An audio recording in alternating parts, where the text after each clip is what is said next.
اللہ نے فرمایا یہ کتاب لے لو, اب اس سے گائیڈنس چاہتے ہو, یہ تمہارے لیے ہدن بنے گی, لیکن پہلی ایک پری ریکوزٹ اور شرط ہے, تم اس کتاب کو تھامو گے, اس کو ہدایت نامہ بناؤ گے, یہ تمہارے لیے ہدن بنے گی, ایک گائیڈنس ٹو جنہ بنے گی, روڈ میپ فار جنہ بنے گی, لیکن پہلی شرط اور پہلی پری ریکوزٹ کیا؟ لا ریب فیہ, اس میں شک نہ کرنا. مشرکین مکہ تو شک کرتے تھے نا, ان کو کہا جا رہا ہے, مشرکین مکہ کو مخاطب کیا جا رہا ہے, وہ کہتے تھے کہ یہ اللہ کا کلام ہی نہیں ہے, نعوذ باللہ ثم نعوذ باللہ من ذالک. نبی صلی اللہ علیہ وسلم راتوں کو جاتے ہیں اہل کتاب کے غلاموں کے پاس اور عبرانی کو کنورٹ کر کے ٹرانسلیٹ کر کے عربی بنا کے پیش کر دیتے ہیں, نعوذ باللہ من گھڑتے ہیں. ان کو تو شک یہ تھا کہ یہ اللہ کا کلام ہی نہیں, نعوذ باللہ یہ من گھڑت ہے. ان کو مخاطب کر کے کہا جا رہا ہے کہ یہ شک شبہ نکال دو. لیکن کیا صرف ان کو کہا جا رہا ہے؟ قرآن کیا مکہ کے دور کے لوگوں کے لیے تھا, بعد کے لوگوں کے لیے نہیں؟ قرآن تو قیامت تک کے لوگوں کے لیے. ہمیں پھر یہ لا ریب کیا کہہ رہا ہے؟ ہمیں ہمارے تعلق بالقرآن میں ہدایت کے لیے لا ریب شک نہ کرنا کیا سمجھا رہا ہے؟ میں آپ کو بتاؤں, ہر دور میں,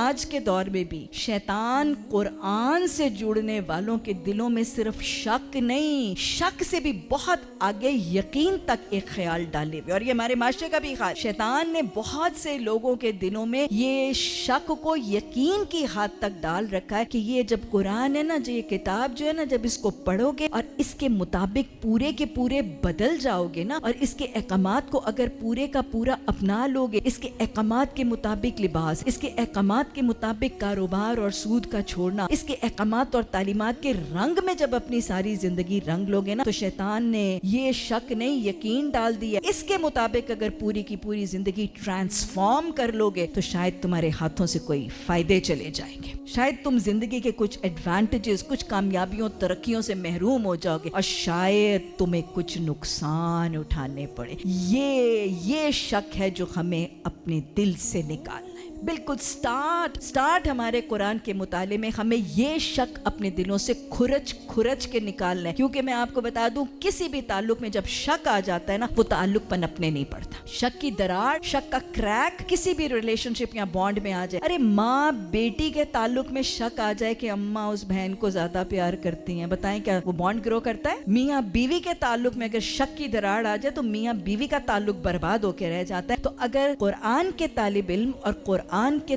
تعلق میں اگر شک کی دراڑ آ گئی تو پھر یہ تعلق پنپنے نہیں پائے گا, یہ تعلق سٹرونگ نہیں ہوگا. تو یہ تعلق اگر مضبوط کرنا چاہتے ہیں تو پھر آج ہی ابتدا میں اپنے دلوں میں سے شیطان کا ڈالا ہوا یہ وسوسہ کہ اس کو پورے کا پورا اپنانے کے بعد کوئی نقصان ہوگا یا کوئی فائدے چلے جائیں گے, یہ شک نکال لیجیے. ہاں جی, کچھ وقت دوں آپ کو شک نکالنے کے لیے, کچھ ٹائم دوں, نکالیں اپنے دلوں کو, کھرچیں, نکالے سارا شک. کیونکہ اگر شک نہیں نکلے گا کہانی نہیں آگے چل سکتی. نکل گیا شک؟ ہاتھ کھڑے کریں, کس کس کا شک نکل گیا؟ نکلا کہ نہیں نکلا؟ شک نکل گیا تو یہ ایمان لائیے کہ قرآن کو تھامنے سے کوئی نقصان نہیں ہوگا, قرآن کو اپنانے سے نقصان نہیں ہوگا, بلکہ وہ جو قرآن کو چھوڑیں گے وہ اولئک هم الخاسرون ہوں گے. اور قرآن کو تھامنے سے کوئی نفع ہاتھ سے نہیں جائے گا, بلکہ قرآن کو تھامنے والے اولئک هم المفلحون بن جائیں گے. اللہ ہمیں یہ نسخہ سمجھنے, یہ شکوک و شبہات کھرچنے اور تعلق بالقرآن کو